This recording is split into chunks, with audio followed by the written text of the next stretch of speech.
गरम गरम आपली बटाटा टाकून केलेली खिचडी, जोडीला हे पापड बटाट्याचे, बटाटा आणि साबुदाण्याची चकली, फेटलेलं छान घट्ट दही। या पद्धतीने आपलं उपवासाचं ताट इथे तयार आहे। नमस्कार, मी संजीशा कदम, माझ्या यूट्यूब चॅनलमध्ये तुमचं खूप खूप स्वागत आहे। चला तर मग आजची आपण रेसिपी बघूया।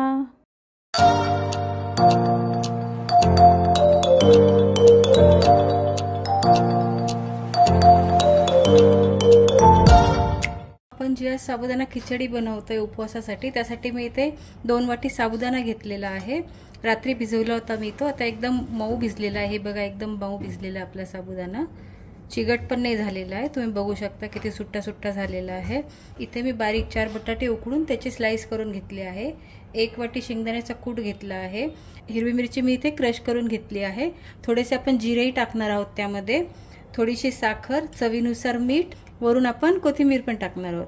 कोथिंबीर आणि जिरे ऑप्शनल आहे, तुम्ही नसेल खात तर उपवासाला तर नका टाकू तुम्ही, काही हरकत नाही। चला आपण झटपट खिचडी बनवून घेऊया। सर्वात आधी मी हा साबुदाणा असा मोकळा करून घेतलेला आहे। हे बघा, सुट्टा सुट्टा झालेला आहे आपला साबुदाणा। त्यामध्ये 1 वाटी मी शेंगदाण्याचा कूट टाकते। शेंगदाण्याचा कूट मी बारीक नाही केलेला आहे जास्ती, थोडेसे दाणे पण त्यामध्ये आहेत। हे छान असं मिक्स करून घ्यायचं। तुम्ही तुमच्या आवडीनुसार शेंगदाण्याचा कूट पण कमी जास्ती करू शकता। हे असं मिक्स करून घेतलेलं आहे मी। साबुदाण्याची खिचडी बनवण्यासाठी 2 चमचे तेल मी ते गरम करून घेतलं आहे। त्यामध्ये मी हे जिरे टाकतेय। आपले जिरे छान फुलले की त्यामध्ये मी बटाटे टाकतेय। बटाटे छान आपल्याला तेलावर परतून घ्यायचे आहे।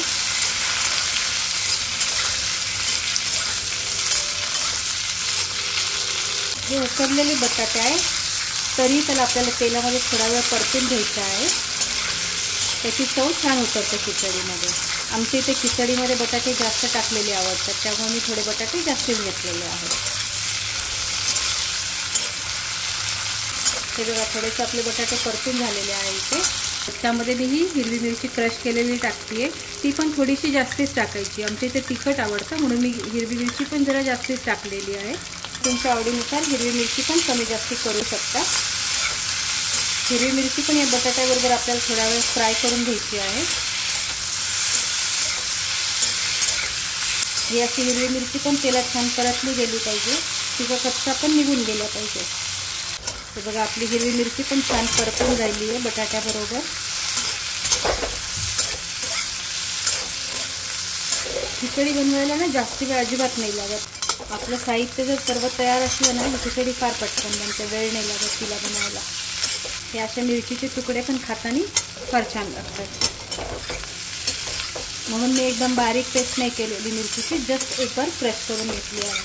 हे बघा, आपली मिरची आणि बटाटे इथे छान परतले गेलेले आहेत। आता त्यामध्ये हा आपण साबुदाणा आणि शेंगदाण्याचा कूट जो मिक्स केला आहे तो मी यामध्ये टाकते। त्याचबरोबर हे जे मीठ आपण घेतलं आहे ते पण मी इथे टाकते आणि ही चमचाभर साखर पण टाकते। तर छान याला मिक्स करून घेऊया आपण।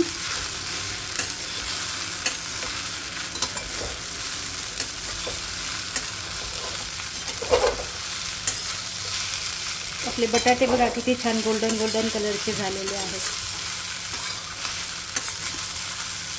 खिचडीला ना तेल जास्ती नाही टाकायचं, थोडंसं कमीच तेल टाकायचं। आता हिला आपण मध्ये मध्ये हलवून थोडा वेळ परतून घेऊया। तिच्यावर झाकण नाही ठेवायचं। एकदा हलवून बघूया आपण खिचडी। ही बघा, अजून अशी कच्ची कच्ची वाटते ना, पूर्ण परतली गेली ना की तिचा कच्चापण पण दूर होईल आणि सॉफ्ट पण खूप होईल ती। तिचा कलर पण आपोआप चेंज होईल। आता थोडी पांढरी पांढरी वाटते ना, तर तिचा कलर पण थोडासा चेंज होऊन जाईल नंतर। कमी गॅसवर परतायचं हिला, मधून मधून हलवत राहायचं, झाकण नाही ठेवायचं हिच्यावर।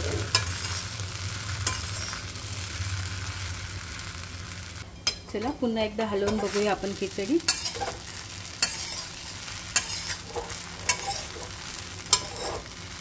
ब्राउन ब्राउन खिचडी होणार आहे आपली छान।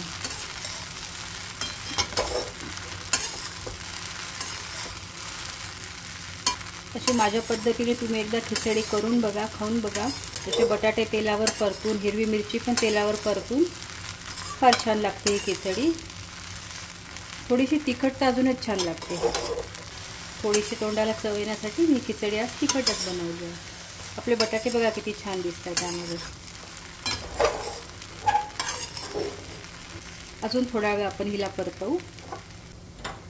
चला पुन्हा एकदा आपण हलवून बघूया आपली खिचडी. हे बघा बनत आली ना, तिचा कलर पण थोडा थोडा चेंज व्हायला लागला. साबुदाण्याचा कच्चा पण इथे दूर व्हायला लागला बघा तुम्ही. हे बघा खिचडीमध्ये हे असे शेंगदाणे जे येतात ना, हे बघा जेव्हा खिचडी खातो तेव्हा दाताखाली येतात ना, तर ते फार छान लागतं. हे बघा म्हणून मी ते शेंगदाण्याचं कूट एकदम बारीक नाही केलेला. आपली खिचडी इथे होत आलेली आहे बघा तुम्ही. कलर थोडासा ब्राऊन झालेला आहे तिचा. जसजशी खिचडी परतून राहिलो ना आपण, तसं तिखट खूप छान त्याचा सुगंध येतोय. हे बघा ब्राऊन झाली ना आपली खिचडी थोडीशी. आता त्यामध्ये मी कोथिंबीर टाकतेय. तुम्ही जर कोथिंबीर खात नसाल ना तर नाही टाकली त्यामध्ये तरी काहीच हरकत नाही. पण आम्ही खातो, आम्ही जिरे पण खातो आणि कोथिंबीर पण खातो, म्हणून मी जिरेही टाकले आणि कोथिंबीर पण टाकली आहे.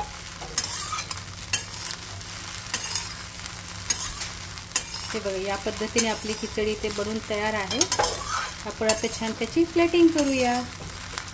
चला मी आता छान प्लेटिंग करते इथे. हे बघा आपली गरम गरम खिचडी किती सुटसुटीत आणि छान बनली आहे. हे बघा तुम्ही कोणत्या पद्धतीने खिचडी बनवता, कशी बनवता तेही मला कमेंट करून नक्की सांगा तुम्ही. मलाही तुमची पद्धत बघायला जास्ती आवडेल. हे बघा ही आपली छान अशी खिचडी. त्यावर छान अशी मी मिरची ठेवते, थोडीशी कोथिंबीर. खिचडी म्हटली की पापड वगैरे आलेच, तर या पद्धतीने मी पापड पण इथे थोडेसे फ्राय केलेले आहेत. हे बटाट्याचे पापड आहेत आणि या बटाटा साबुदाण्याच्या चकल्या.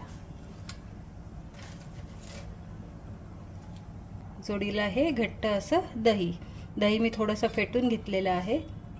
या पद्धतीने आपली उपवासाची खिचडी ते तयार आहे. तुम्ही पण माझ्या पद्धतीने करून बघा आणि मला तुम्हाला आवडली की नाही ते नक्की कमेंट करून सांगा. बघा आपली खिचडी किती छान दिसते ना. चला तुम्ही पण या माझ्याबरोबर गरम गरम खिचडी खाण्यासाठी. लवकरच भेटूया नवीन व्हिडिओमध्ये. तोपर्यंत सगळ्यांनी काळजी घ्या. आत्तापुरतं मी तुम्हाला बाय बोलतीये. Okay bye.